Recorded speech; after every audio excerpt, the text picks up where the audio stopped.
我们今天，不如从一份怎么说呢？一份让人心里特别沉重的文件开始吧。哦，这是一份用血写成的狱中自辩暨控告书，它的作者叫陈金元，一位物理学博士。他在里面写了这么一句话，我读一下。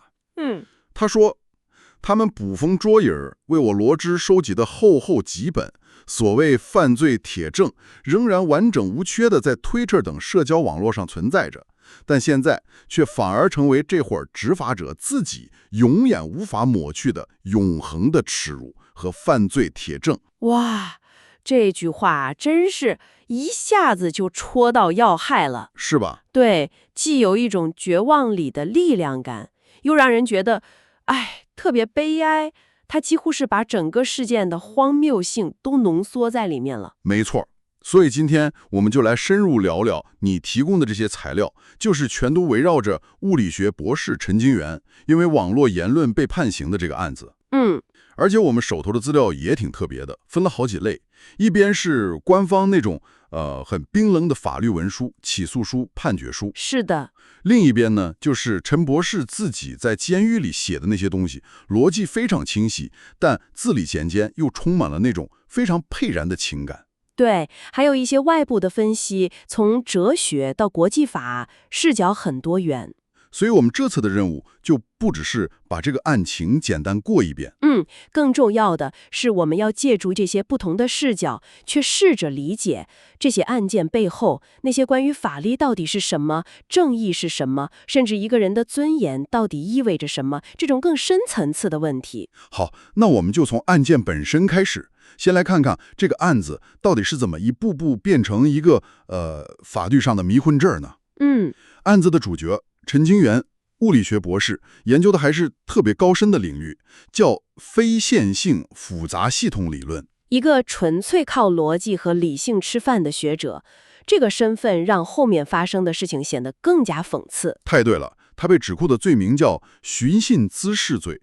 这个罪名很多法律分析都提过，说他像个口袋，什么都能往里装，是个著名的口袋罪。对，那他到底做了什么呢？就是在国外的社交平台 Twitter 上转发了一些帖子，内容也五花八门，有讽刺漫画，有政治评论，还有一些学术观点。就因为这个，最后被判了1年08个月。好，那我们来看控方是怎么说的。根据你给的起诉书，控方的逻辑其实特别怎么说呢？简单，甚至可以说是粗暴。核心指控就2条：第一，陈金元散布虚假言论；第二，他的行为扰乱社会秩序，造成了所谓的公共秩序严重混乱。等等，严重混乱，这是个很重的词儿。那起诉书里有没有具体说到底造成了什么样的混乱？比如说有没有人因为这个上街了，或者网络瘫痪了？总得有具体的事实吧？这恰恰是问题的关键。起诉书里完全没有，他只给出了一个结论，但没有任何事实描述去支撑这个结论。这好比一个医生跟你说你病得很重，但你问他有什么症状，哪里不舒服，他一个字儿也说不出来。在法律上，这是一个致命伤。那陈金元自己是怎么辩护的？我看他的上诉书逻辑应该会很清晰。非常清晰。他主要反驳了2点。第一，他说自己的行为根本就不构成犯罪。他还打了个比方，说自己就像柏拉图洞穴里的囚徒，看到的都只是墙上的影子。他没有能力去100%核实每一条信息的真伪。这个比喻很有意思。更有意思的是，他用上了自己的专业知识。他用物理学来为自己辩护。对，他说从他研究的那个复杂系统理论的角度来看，他那个只有几百个粉丝的账号转发几条信息，这种行为在整个信息网络里就像往大海里扔了一颗小石子，那个能浪的涟漪很快就会耗散掉。我明白了。所以从物理上讲，根本不可能引发所谓的网络秩序严重混乱。他是在用科学的确定性去对抗法律的模糊性。哇，这个角度太特别了。那他的第2点反驳呢？第2点更直接，判决不公平。他说这就是典型的选择性执法。怎么说？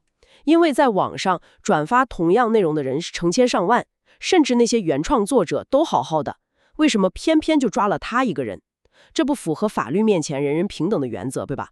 嗯，听下来，无论是从事实层面还是法理层面，他的辩护都相当有力。但是我看到你给的那些法律分析材料，好像问题不只出在一个环节上。有个分析提出了一个概念，叫法律错误链条。对，这个概念抓住了要害。他说，整个案件的司法过程就像一环扣一环的链条，每一环都有问题，然后最后把一个不公正的结果给合法化了。那我们来拆解一下这个链条。第一环是什么？第一环就是我们刚才说的那个根基不稳的起诉书，它不仅对最关键的危害后果避而不谈，还故意混淆了事实和观点的界限，把一些评论性的东西当成虚假信息来起诉。好的，这是第一环。那第二环呢？第二环是逻辑上彻底崩塌的一审判决书。这份判决书不仅把起诉书里所有的问题都照单全收了，还自己发明了一个更惊人的逻辑。发明？对，判决书里有这么一句话，我念给你听：因其博士研究生的高学历，理应具备较高的认知水平，故其主观上具有放任危害结果发生的故意。等一下，我没听错吧？因为他是博士，所以他有罪。这是什么逻辑？你没听错，在法理分析上，这被称为高学历有罪论。这太荒谬了。按这个逻辑，我是不是懂得越多就越危险？一个医生比普通人更懂病毒，那他要是打喷嚏没捂嘴，是不是就算故意传播病毒了？哈哈，你这个比喻很尖锐，但确实点出了这种逻辑的危险性。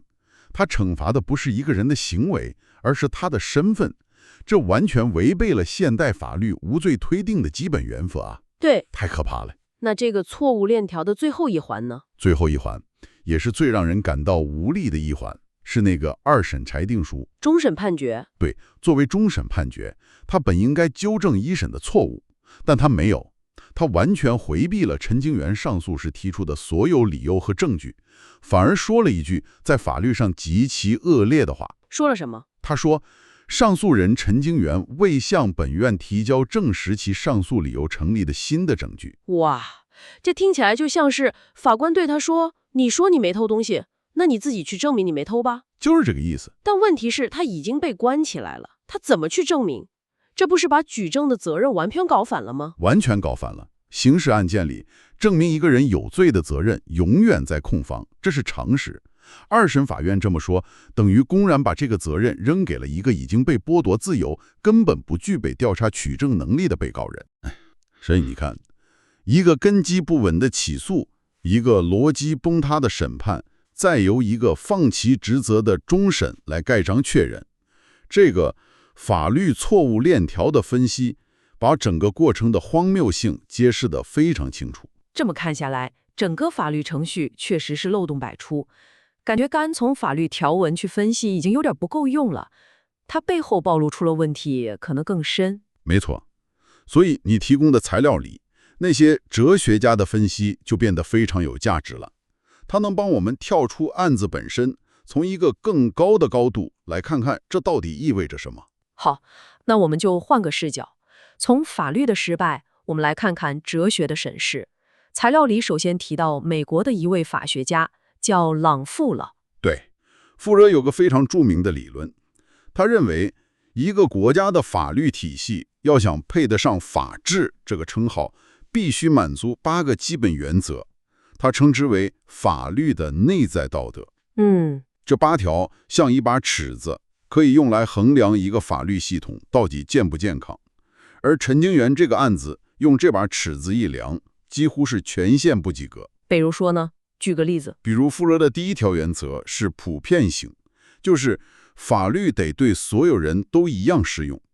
但我们看到了，这个案子是典型的选择性执法。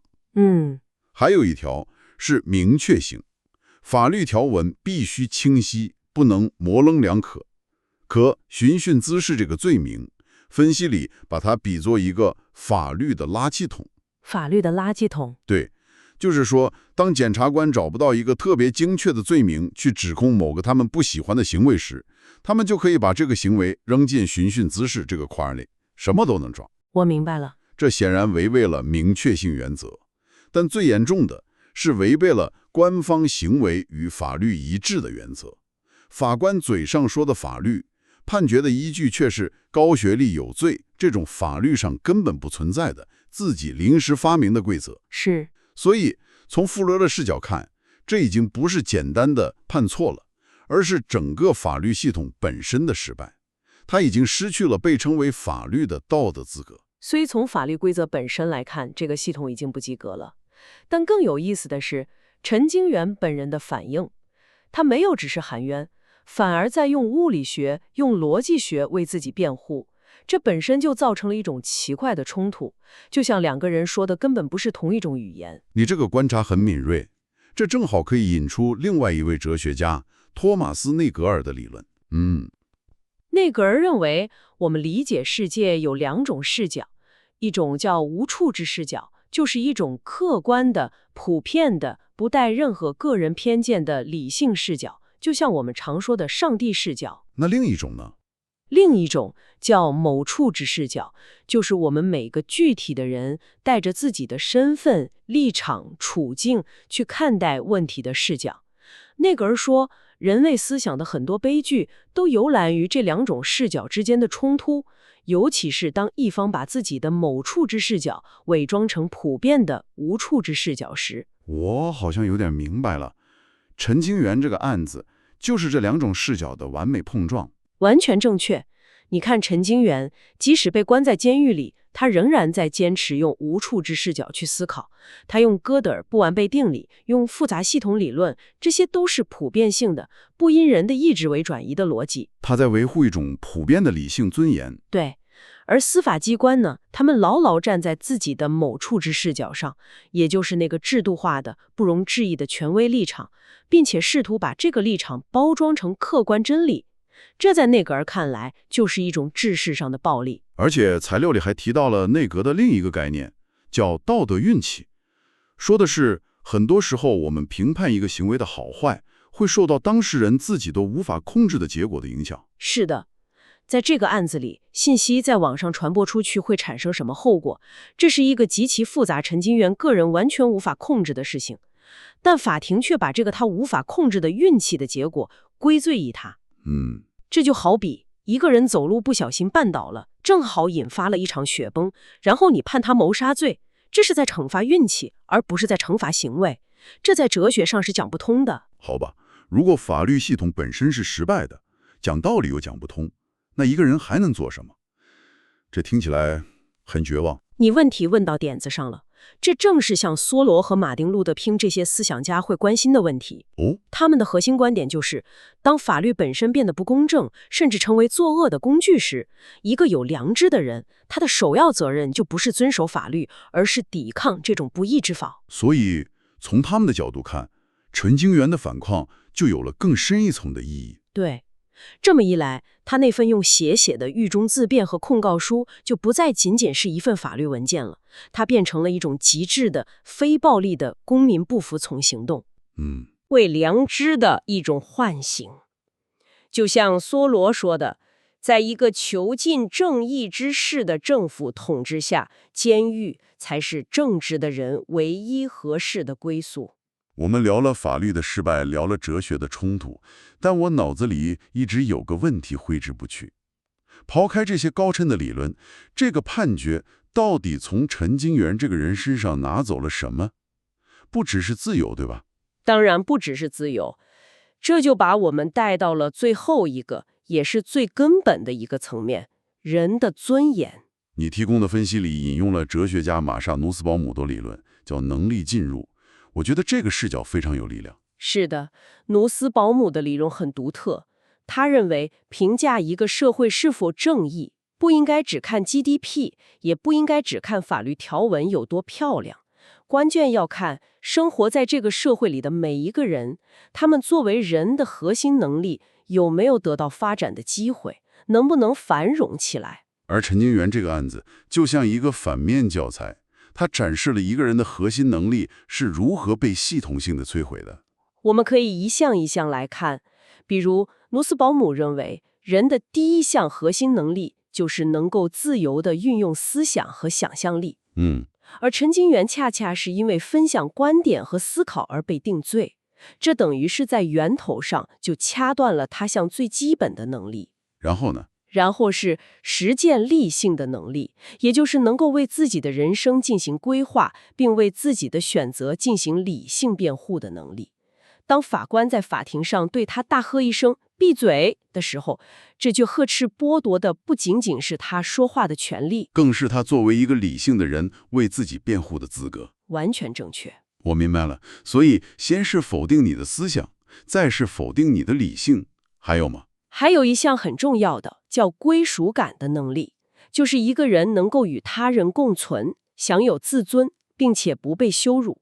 当国家机器给他贴上社会秩序破坏者的标签，把他投入监狱时，他的社会关系被切断，尊严被践踏，这种归属感也被彻底摧毁了。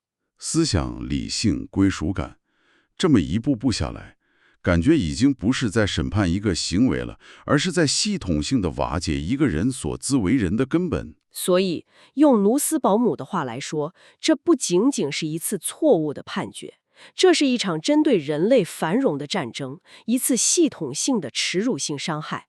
它剥夺的正是那些让我们成为人的核心要素。聊到这里，我觉得这个案子虽然离我们大多数人的生活很远，但他提出的问题却离我们很近。我们为什么要关心这样一个案子？是啊，因为它触及了一些最根本的问题，这些问题和我们每一个人都相关。比如，法律的目的到底是什么？是为了维护一种僵化的、不容改变的秩序，还是为了保护我们每一个人自由发展、自由思想的空间？当一个人的良知和国家权力发生激烈冲突时，我们应该站在哪一边？这些问题都没有简单的答案。没有。陈金元的经历虽然很极端，但它就像一个棱镜，折射出我们这个时代里权力、法律和个人自由之间那种永恒的、无处不在的紧张关系。关心他的命运，其实就是在关心我们自己所生活的这个世界的法治基石和人性底线。我们从一份血书开始，一层层剖析了这起看似简单的网络言论案。我们看到了一个充满逻辑漏洞的法律错误链条，也借助几位哲学家的眼睛，审视了它在正义、理性和人性层面引发的深刻问题。最后，我想留给你一个问题，这个问题也来自陈金元自己的控告书，充满了巨大的讽刺。他提到，中国最高的外交理念是要构建人类命运共同体，反复强调要文明交流互鉴。这是一种非常开放和宏大的叙事。对，这个提法我们都非常熟悉。然而，昆明地方法院的这个判决做的却恰恰是相反的事情。他把一个学者仅仅因为接触、了解和传播了外部世界的信息，就判定为刑事犯罪。这就引出了一个非常尖锐的问题。当一个地方的基层执法实践与这个国家顶层的宏大叙事走上了完全不同的道路时，究竟谁才是在真正的寻衅滋事？谁才是在破坏一种更宏大也更重要的秩序呢？这个问题我们就留给你去慢慢思考。